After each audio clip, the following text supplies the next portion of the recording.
Okay, welcome one and all to Collection Advisor Live, the March 19th issue. Yes, the March 19th issue. Hope you guys are looking forward to the hour we have planned for you today. There's a whole lot we're going to be talking about. We're going to be talking about balancing operations and compliance with Gordon C. Beck. We're going to be talking about keeping your new hires from becoming ghosts. Hope none of you are the faint of heart, because losing that new hire can always be scary. And then, of course, we have that with LaDonna Bohling, and then we're talking with Jeff DiMatteo about how to use video to show off your company. You got some great work going on, and you need to make sure everyone knows and hears about it. So first, we're going to be speaking with Gordon Beck. Gordon Beck is the president and CEO of Valor Intelligent Processing, and he's going to be talking to us about tactics to balance operations and compliance. Gordon, can you hear me all right? Yes, sir, I sure can. Awesome. Well, why don't you go ahead and just teach us something? Well, when I wrote this article in the last Collection Advisor magazine, it was something that really hit close to home for me because, 10 years ago, we really didn't think a lot about compliance. I mean, at the end of the day, we felt like collecting money was all about being the best on the phones, and being the best agency was how your liquidation kind of related to the scorecard. And now it's so much different. And as we went through our compliant age in this industry, one thing that we noticed is that we had a lot of executives rise through the channels to become things that we didn't have in the past, like a chief compliance officer. And what I noticed, as with other agencies as well in my conversations, was that they were having a lot of headbutting going on between the two groups. Operations was wanting to do everything that they could to keep the company safe. And, from an operational standpoint, your lead strategist, your people out there driving the money, they were in a position where they felt like handcuffed a little bit to be able to do what they had to do to collect. So getting those two to marry was a job in and of itself. It's not something that's normally talked about to clients, prospects, vendors, things like that, but it's what happens behind closed doors. And I'd like to share a little bit about what I was able to do to get those two groups to work harmoniously together for the greater good of the company, and to still drive money while at the same time legally, morally, and ethically. The first thing that I would recommend between your head operations executives and your head compliance executives is to meet weekly. It's important that they go over new strategies, current case laws, client requirements, what's going on in QA. Opening that line of communication on a regular basis, not just when fires arise, but when there's actually a day-to-day that's going on. And if there's no changes, it's not a big deal. But having your ops teams communicate regularly with your compliance teams is absolutely vital. As a CEO, in the past now a COO and president, my job was to figure out ways that I could basically reward our compliance teams with our strategy and operations teams to have a common goal, to do it the right way, and when they both work together to achieve those goals, to make sure that we reward those people for what they've done. When you set out potential awards, when you set out something, a goal to achieve, and you have the team working together to achieve that goal, I found that to be extremely helpful. One thing I can tell you is that it was very common for me to get an operations person to come in and say, compliance is doing this, and they're keeping me in money, they're hamstringing my abilities. And my response would be always, stop right there, let's bring those individuals in. I would have operations people coming in saying, hey, the team's not following the strategies that we've set forth. They're not listening to me. We're catching it in QA. We're hearing what's going on, and we feel like they're disregarding our direction for the company. And I think it's important to know that, when you have grievances, they need to be aired out. These grievances need to be done in an environment that's conducive face-to-face for people to communicate in a way that they normally wouldn't over email or with a one-on-one with the leader of the company. So by bringing everybody together to sit down together and to communicate, work out the problem, look for the solutions of the problem, and to let them know you're not going to come to me as the leader of the company and speak badly or to talk about something that's going on with your operations or your compliance team. We're going to do this together, and that kind of sets a culture that no matter what happens, they're going to be forced to work together and communicate together. We're not going to be individuals. It's very important that from a compliance and operations perspective, that your people know the direction of the company, they know where they're going, and that message is unified. It can't be from ops to the management, hey, compliance is making us do this, I don't agree with it. That would be absolutely destructive, because then you're breeding basically an excuse for the agents and the management to do it wrong. So a great deal of advice here is that the unified message to the people, to the floor, that compliance and operations are together no matter what the issue may be. Whether it makes it difficult to collect or more difficult to collect, there's always a way. So those two working together in that fashion and giving that unified message is also vital, not only to collect legally, morally, and ethically, but to collect a lot of money. Last but not least, two more points I'd like to make. It's very important for our operations folks out there to understand that your jobs are not just to come to your executives and your operation people and say, you cannot do that, or that's not happening. Obviously, case law, things come up, different interpretations of what you can do and how you can do it. At the end of the day, we cannot be great at what we do if our operations teams are not looking at our executives and our operations people and saying to them from a compliance perspective, you can't do it this way, but this is the way that you can do it. When they're giving advice on how to get something done, it's too easy to say, nope, can't do it, and walk away. But when you really think, the people that are in the compliance departments know and understand how we collect, what we do on a daily basis, and they can give us the advice that we need so we can come together in a compromise and know, okay, we can't do it this way anymore, but this is how we can do it. Now we have to send that unified message to the floor, and we did it because we communicated. Last but not least, please remember, and this goes to compliance and operations departments across the country, you guys are all on the same team. You wear the same color jersey. You're fighting for the same cause every day. You cannot have the operations versus compliance mentality. You have to have the company mentality that we want to be in business for a long time, and we want to be highly successful. We want our scorecards to be great. We want the Agency of the Year awards, but we want to be open. So we have to do it in a way that's compliant with what our client standards are, what the federal laws state, everything from UDAP to taking convenience fees. We're all on the same page. We're all doing things the right way, but we're doing it together as a team, and the team will be a success.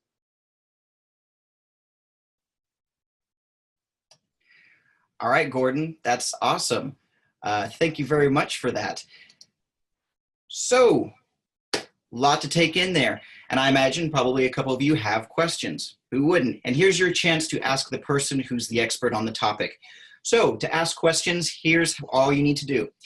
Depending on if you're joining us on an iPad or a phone or on your computer, if you look towards the top or perhaps at the bottom, you're going to see the Q&A icon.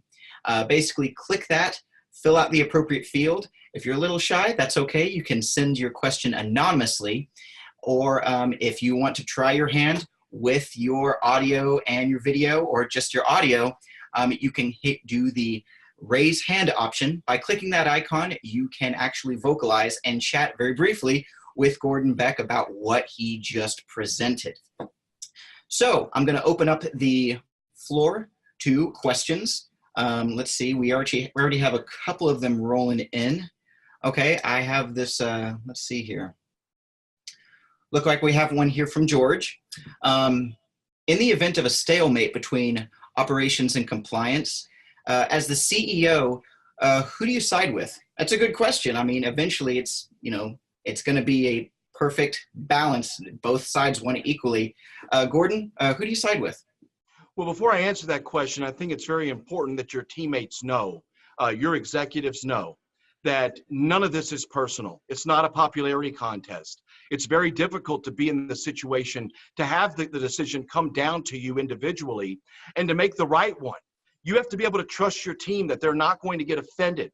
I don't think that there's any one right answer to this because every situation is different. But what I will tell you is that you have to look at the actual case and say, okay, what is the actual risk versus reward? If it's flat out illegal, it's flat out illegal. You don't do it. But if it's not, if it's a gray area, if it's something that's not tested, maybe there's no case law on it, much like the dialing ways, that the way that we dialed and how we all dial now to be TCPA compliant for a long time, there was no case law supporting that. So the best answer I can give you is that if it's not flat out illegal and you have to make a determination based on the risk versus reward of the company, then it could go either way. But if you have it in your mind that every time you're going to go with compliance or every time you're going to go with operations, either way you go, it's losing. So you have to make the decision based on the case.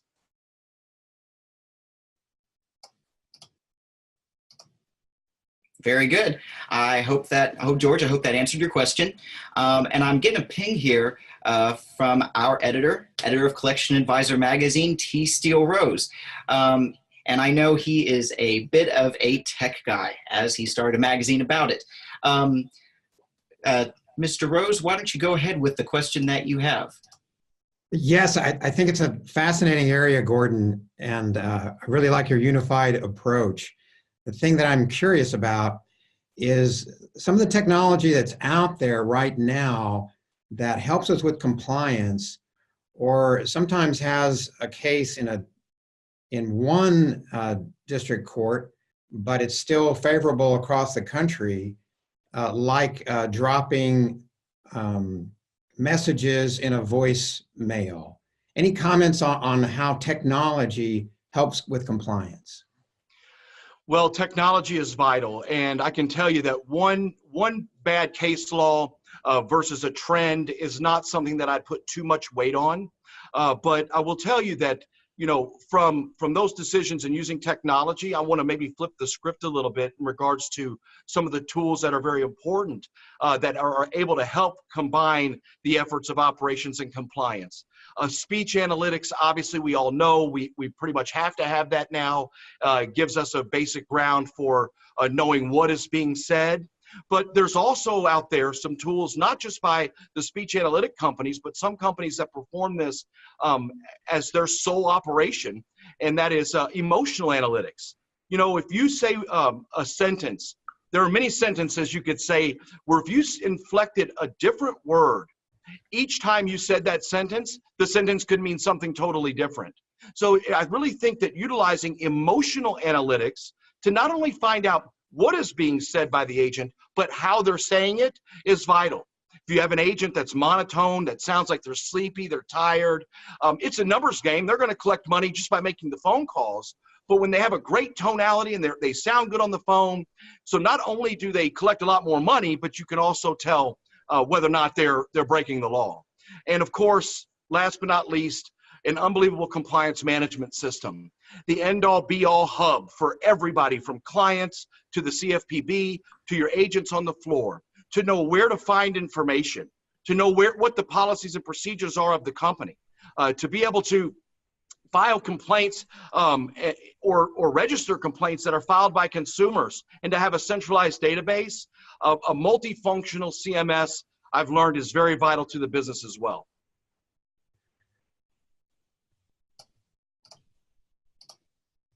All right. Well, that was certainly an answer there. So I'm noticing we have some more people coming in, and we are still doing our Q&A based on Gordon Beck's presentation. So just a quick reminder for people joining us, if you want to ask a question, look either to the bottom or to the top, depending on your interface, and you can click the Q&A button, type in your question. You can do so anonymously if you choose, and hit submit, and we will answer them in the order in which they are presented. I have another question here coming in from a Leslie, and Gordon, of course, this is for you. How often do you have to set meetings to ensure your compliance and operations teams are communicated and working together? That's a great question, and I don't want to consider something overkill, but things change so much in this business on a daily basis, and not being ahead of the curve and how you react to those changes, those new case laws, et cetera, is very important. You never want to be behind the eight ball in that regard. So I will say that it was very common to do weekly meetings, but I would not do anything less than twice a month. And if you can think about a change that you could have made, and in the week that you took to meet, or the 2 weeks you took to meet, the millions of phone calls that you've probably made that could leave you open and susceptible to liability. So to answer that question, I would recommend once a week, maybe 30 minutes, twice a week or twice a month for an hour, which is every 2 weeks, but no less than that.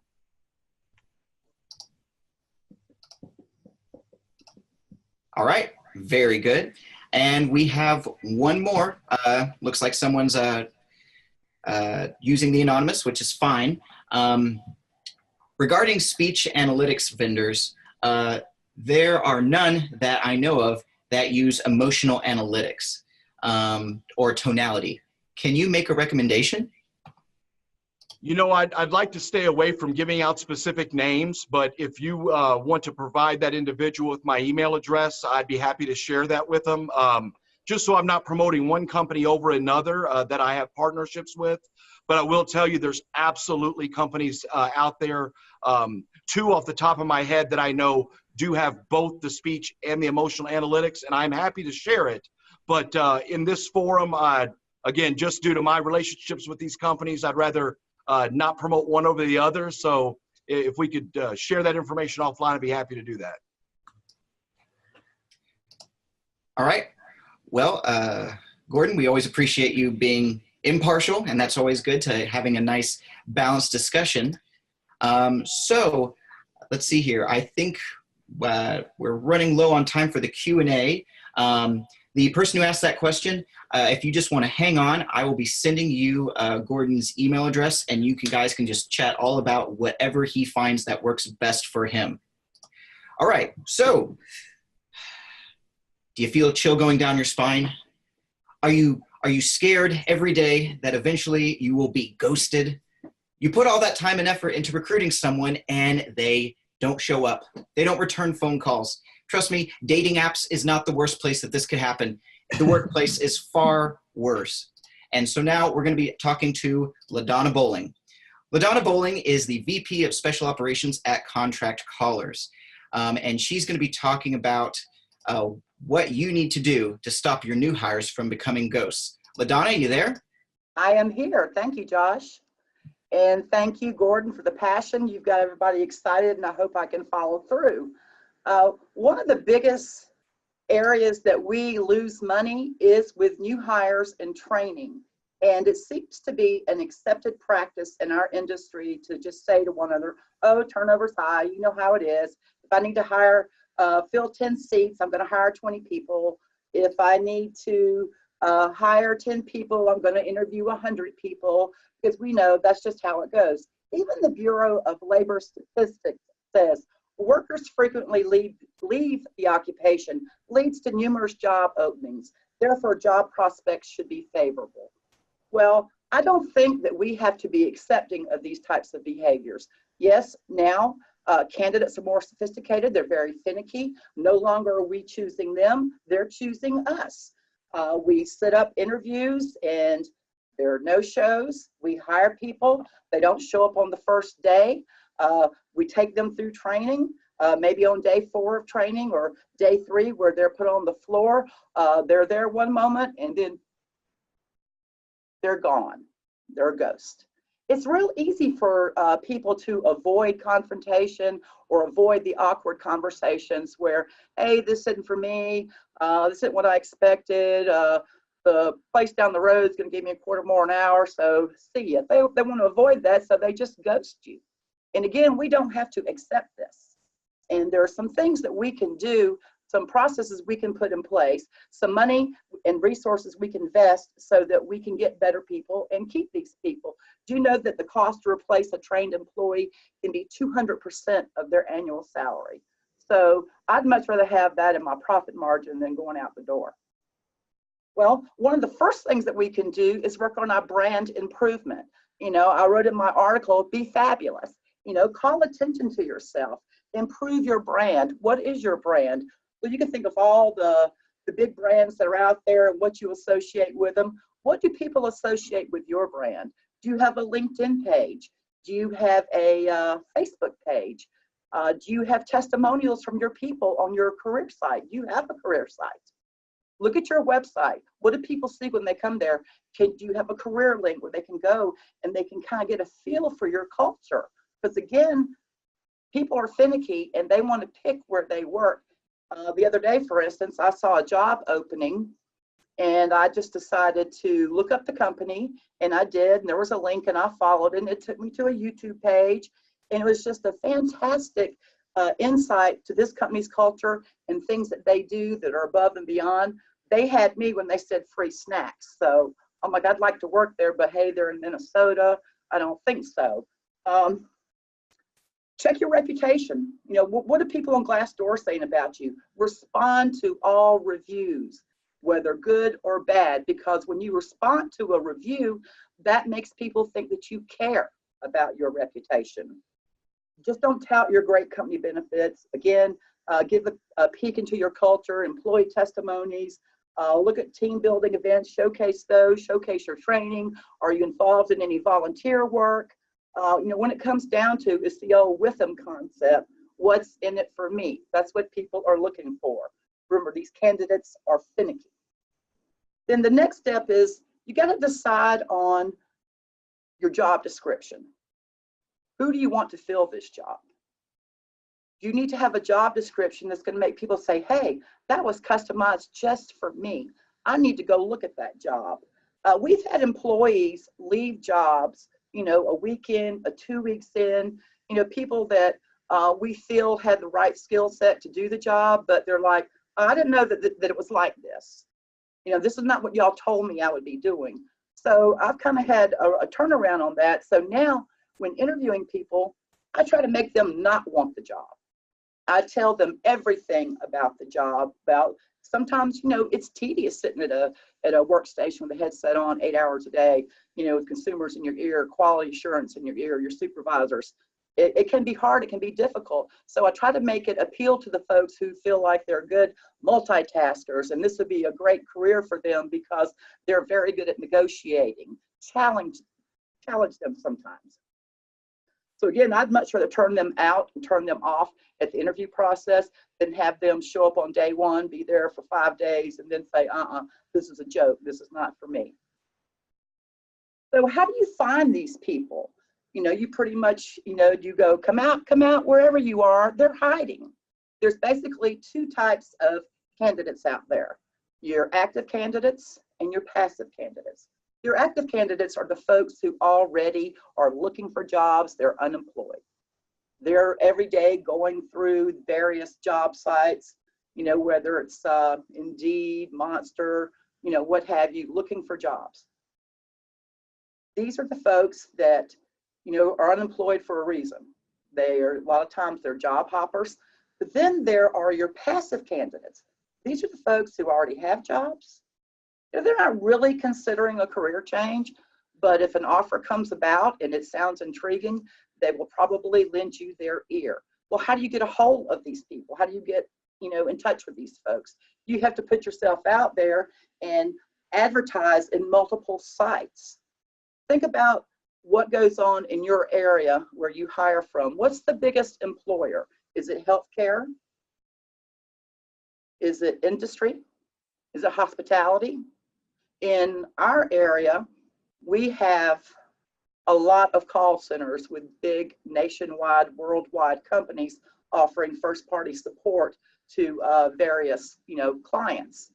And we get a lot of people applying for jobs with us because they're working for this one site. They had a contract with a big utility or cable or insurance company, and then the contract ended. They were there for 1.5 years, good employees. Now they're out of a job. So what appeals to those folks is for me to look them in the eye and say, I'm happy to say we've never had to lay anybody off for a lack of work. And that appeals to folks. So you got to find out what appeals to people. Sometimes a change is just what people need. And think about an employee referral program. Your employees can be your best ambassadors. And if you come up with a creative employee referral program, something that's got some rewards to it, you'll get good people. Everybody knows somebody that's looking for a job. You lay out the groundwork, you know what you're looking for, write a policy, general guidelines in there, who can participate in this program, who's not eligible to participate. Usually your HR and your management, you know, they don't get to participate in a rewards program like this.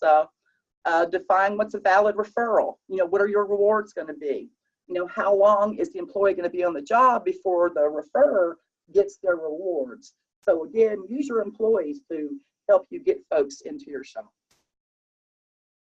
And I'm trying to think if I've missed anything here. Job descriptions need to be realistic. And then how about how much time goes past? That's one of those things that's kind of risky, because I've been in situations where I waited too long between the offer and the start date. Because, you know, when we're starting folks, we have to coordinate with so many other areas like training, training space, what time of the month it is, because we know at the end of the month, nobody wants to be bothered with training new collectors. We're all trying to hit our goals. So all these pieces have to come together. You know, people have time off, etc. So you have to organize, you know, after you've put your ad out there, you've done your pre-screening. And that's a good point I wanted to make, is pre-screening, telephone screening. I get so much out of people when I do a telephone interview, and that way I can tell if we want to move them on to the next level. And there are a couple of sites out there where applicants can answer 4 questions audio, and you can listen to these questions. So when you're screening folks, you know, if they mumble and don't sound like they have a good telephone presence, you can bypass those. But do the telephone interview and then move them on to the next step and let them think, make them want to work for you and get them excited. So I always like to say 2 weeks from the offer to the first day. And that gives the people that are the passive folks, the ones that have jobs, gives them an opportunity to put in the proper notice and show up on day 1. Then after that offer goes out, I like to follow up with an email. Hey, it was so great getting to know you. We're excited that you're going to join our team. Here are a few things about your first day. Then a week before the start date, I'll go, hey, 5 days and counting until you become a member of our team, and keep them engaged and keep them excited. And I think that if we put some of these things into play, whether you're a large agency or a small agency, we can cut down on our reputation for having a high turnover in our industry. And, you know, I welcome any comments or questions that you may have. All right, LaDonna, thank you very much. A lot of information there, and to be honest, it sounds like it's real tricky having to balance not only trying to keep a functioning agency, but your reputation as well. So there's a lot going on right there. People have just chimed in, so bear with me. I'm going to explain one more time. If you look to the top or to the bottom, you will given an opportunity to ask a question. By clicking the QA icon, it'll give you a form you can fill out and have your question answered live right on the air. If you want to try your luck with the video and audio of your computer, there is a raise hand icon. Click that and we will handle it from there. So we have a couple questions coming in already. Some of these people are taking advantage of the fact that our emails are out there, and so this question has actually been emailed in. So there's all kinds of different ways to contact us. If you want to email me personally at josh@collectionadvisor.com, that's another way if you're not a fan of typing all this in. Our first question here is from Jeff Thurman, and he is asking, how effective is an employee referral program? LaDonna, how effective is one? An employee referral program is only as effective as you make it. You know, once again, you have to go and write a policy, lay out the ground rules, you know, get it blessed by HR, because any benefits that you put into place, your rewards are going to come through payroll. So make sure all that is done, and start promoting it when you hire folks, or if you're just rolling one out, have a bbig training session, have a meeting going, hey, here's an opportunity for you.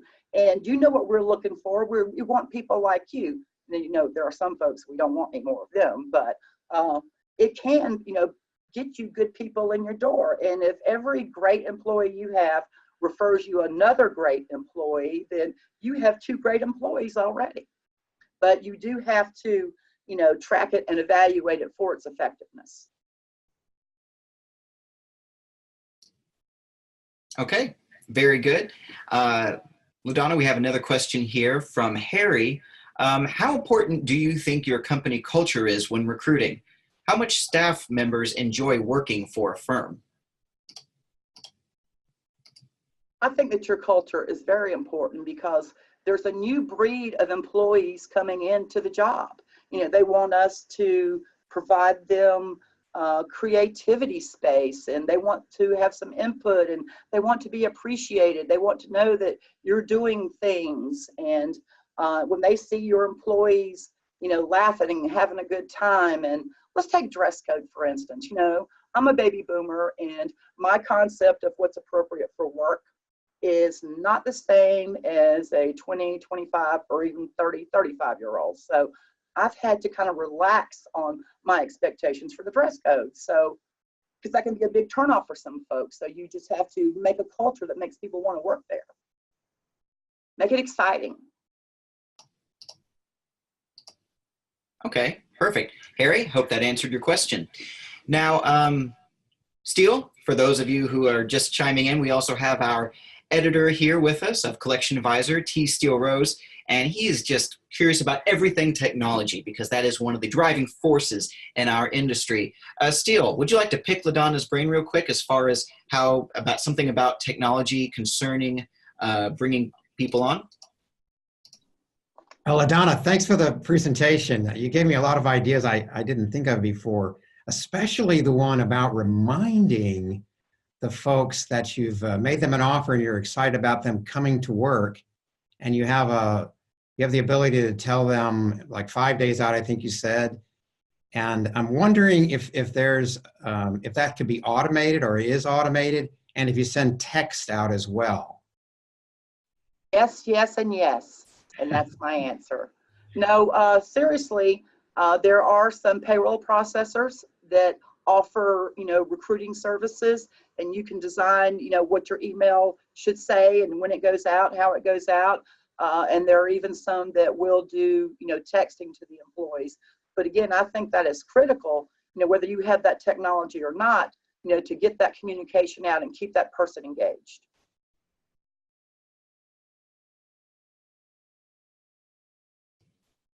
Okay, well, very good. And LaDonna, it looks like we have another question here. Harry's got another question for you. What is the ideal place to conduct an interview when a candidate applies for a position? Does the quality of the office space play a role in attracting candidates to your company? Does it play a substantial role in the position acceptance? Harry, thank you for asking that question because that's a point that I meant to make. Your interview space is very important.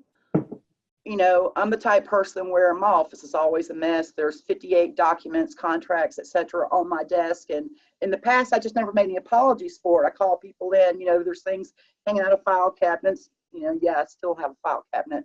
And I never really cared about that. So now we know we don't interview in LaDonna's office. We find an interview space like our conference room or one of the manager offices on the collection floor where they can kind of get a feel for the vibe of the shop. But they do get a feel for your agency, for your business, by your interview space. So thank you, Harry, for asking that question.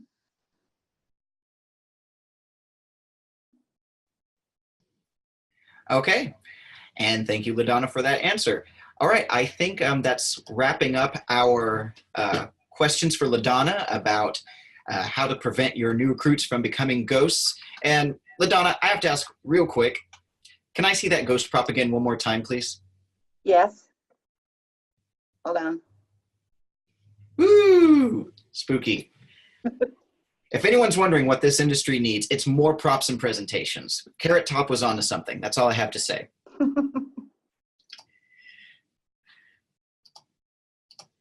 Okay, so next comes the thing that a lot of people are asking. They're wondering what they can do to represent their agency in a new and exciting way. The prevalence of video streaming it's here. With services such as YouTube and Vimeo, it's a new place to really represent who you are and what you have to offer your clients, plus giving them a little more than, say, a press release or an ad can do. So we are going to be talking to Jeff DiMatteo. He is the partner at American Profit Recovery, and he has some very important things to talk about on the topic. Jeff, are you here with us? I am. Thanks, Joshua. Thanks, T. Steele and Collection Advisor. Great job, Gordon and LaDonna. Both of you, as always, did a great job. And I'm excited to be here to spend a few minutes with you, just share some of my ideas and my agency's ideas on how to use video to promote your business, but equally as important, promote our industry, because that is promoting your business also. Most of us remember, most of us that have been around for a while, remember when we first took a job in the collection industry, many as a bill collector, and someone would ask, hey, what are you doing for work? And you'd be like, no, I'm a bill collector, or I'm a accounts receivable specialist, or a cash flow engineer. And the reasons why we had trouble at the beginning was because of the perceptions and the stereotypes that were out there and that were created. And so I think that getting our story out there helps show that we're truly wearing the white hats. We are helping businesses and helping consumers.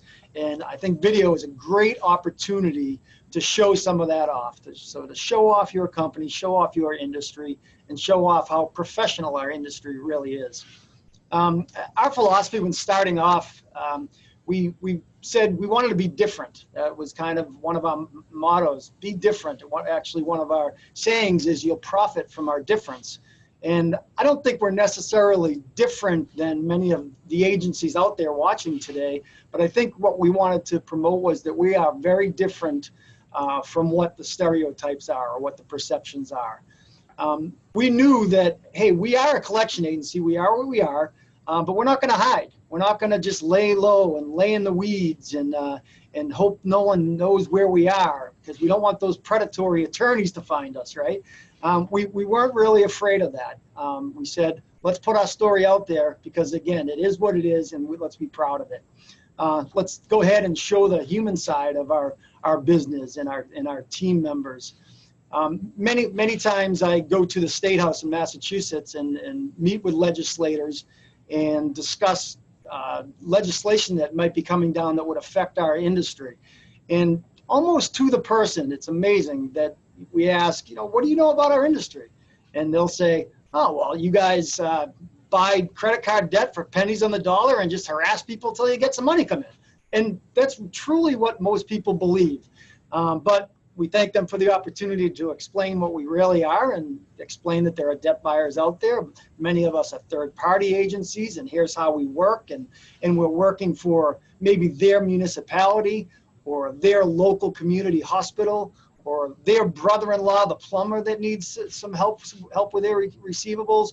So it's a great opportunity to go out there and put our story out there.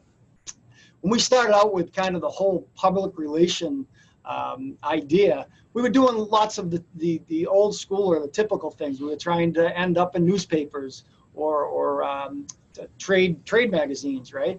Or we were looking to do press releases every week. Hey, let's put out a press release and get it out on PR Wire and all those other sites.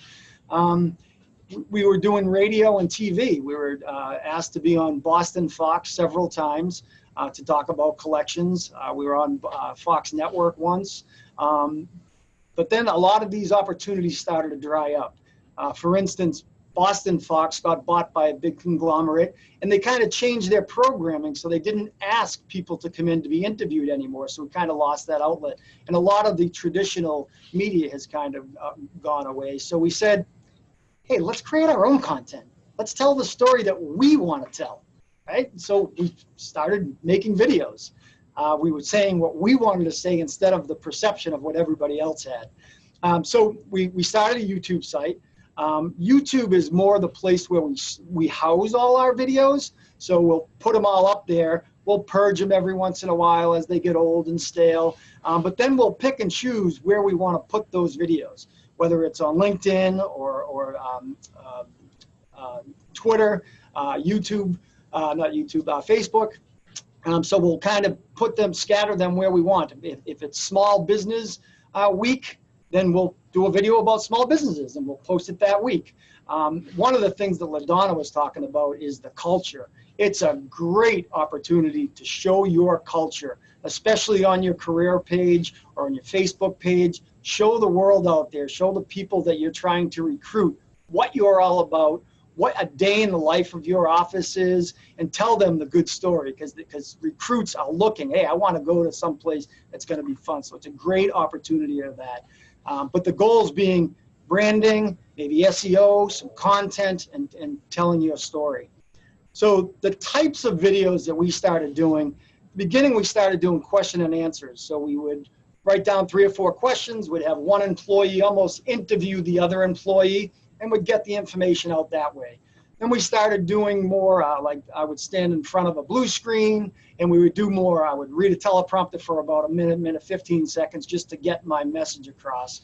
We moved more into stories, employees, more in the office videos, asking employees to come in and spend 5 or 10 minutes just answering a bunch of questions, and then we would cut it up and, hey, meet our customer service representative, Courtney, or things like that.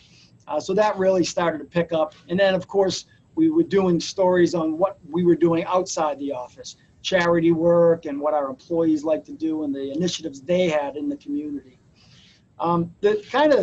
Just want to touch on some of the categories almost, or the topics of what these videos can be.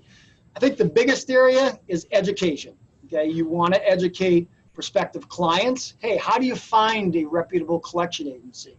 What's the right type of collection agency for me? How does a collection agency work? You want to educate consumers. What are your rights as a consumer? We want you to know. We want you to work with us. We want to be upright and let you know how to communicate with an agency. What do you do when you get a collection agency letter? Do you hide? Main thing is to communicate. So we do videos on that. And then again, the culture of your organization around the office, the different team events that we're doing help create that culture. We recently, over the last couple months, we started putting sayings up on our walls. So the customer service department could pick 2 sayings that they wanted, and then we put them on big plastic sheets, and we put them up in their areas. So they got to pick them, they owned them. And then we got a video of, hey, why'd you pick that topic? One of the IT sayings that they want was, it said, get the little poop emoji done, because that's what they felt. We need to get stuff done. And so that was their saying. So we had one of the IT guys say, this is why this is important to me.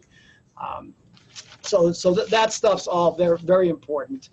So we kind of went from the formal videos to then a little bit less formal, where we would cut up employees' interviews.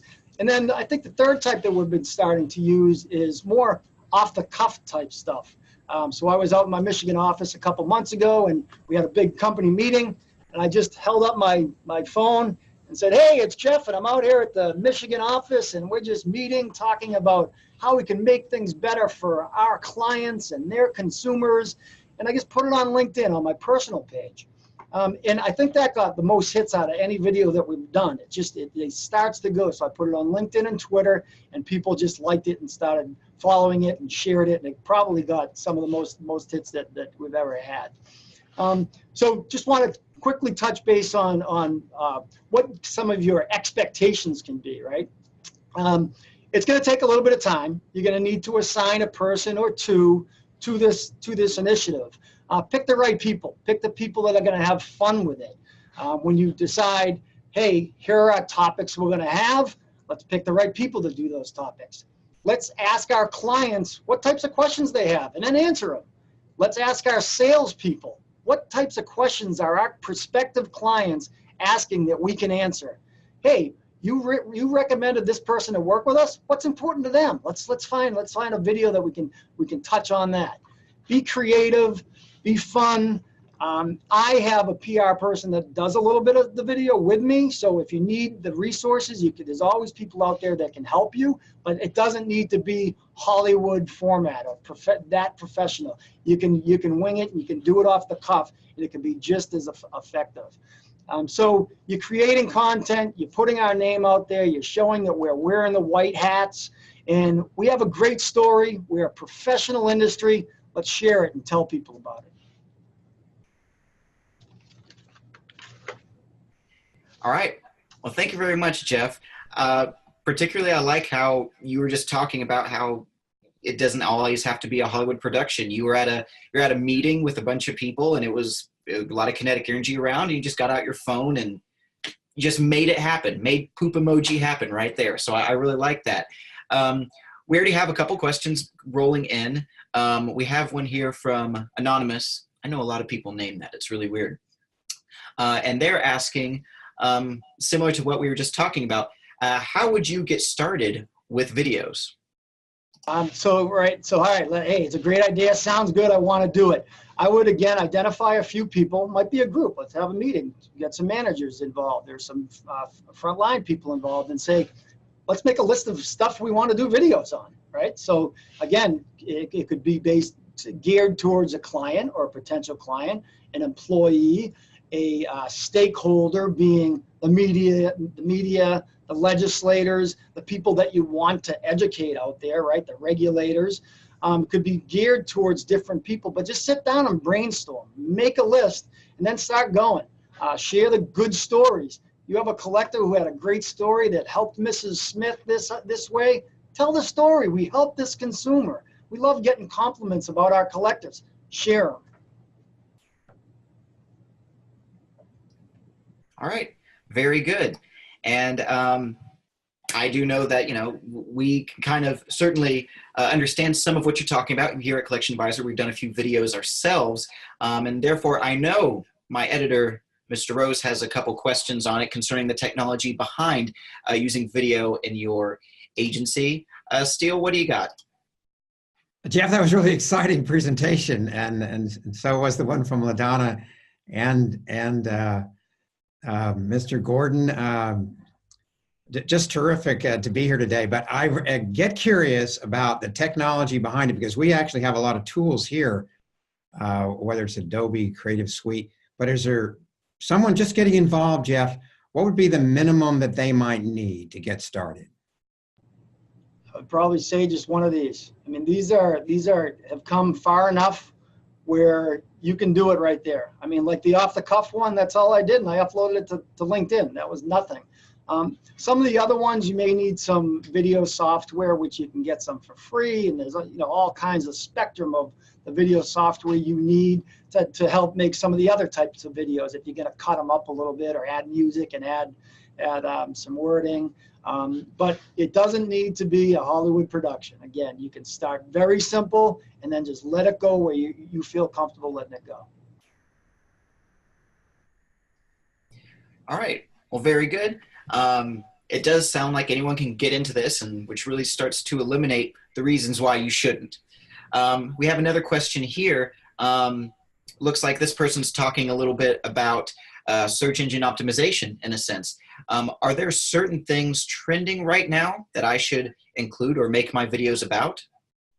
Sure. Well, I think the best place for video right now is LinkedIn, Twitter, and Facebook.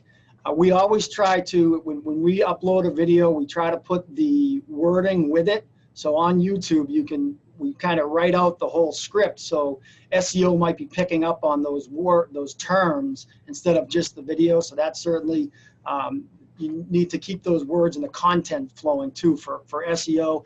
And SEO is one of the hardest things to understand. If anyone can truly understand it, let us know, because it is so tough and it's changing all the time. The one thing that I can suggest is just have continued content. Just continue putting out the content. If we put out a video, we also put out a blog. We might put out a newsletter to our clients. So we'll do all three things to get the content out there. All right, very good. And it looks like we have one more question, anonymous. Who from our company should be in the videos? You know, that's true. I mean, if you happen to have an IT guy who should be on the video, why not? But not always the case for everyone. So Jeff, who from the company should be in the videos? Obviously, it's really important to involve your team because they're going to take pride in it. Okay, they're going to take pride in being a great place to work, and they want to show it off too. It obviously needs to be the right people. Okay, we've done some videos where they just don't have the personality, and that's okay. Not everybody can do it. So try to find the right person that's going to come off well, come off professional, and come off like they truly enjoy what they're doing. That's very important, to find the right person that wants to do it. All right, Jeff, well, thank you very much for your presentation. I think we've cleared out most of the questions here. So everyone tuning in to Collection Advisor Live, we really thank you very much for tuning in. If you have any questions or recommendations for future programming, feel free to let us know. Contact us at josh@collectionadvisor.com. I'll be happy to answer any questions or listen to any recommendations you might have. Just to kind of wrap things up, we have our editor, T. Steele Rose, to give us a couple closing comments. Oh, I just wanted to reiterate to Gordon and LaDonna and Jeff, I think there was a common theme, which was to make the culture interesting and fascinating, a wonderful place to work.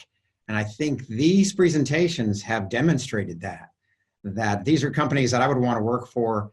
And when people hear this and they can establish that culture in their own collection agencies and their own collection offices, that people will want to work for their companies too, and will advance, as Jeff said, the super process that we're performing in collecting more dollars and making a credit-based economy even better. So thanks for all of our presenters today, and I look forward to the next one next month.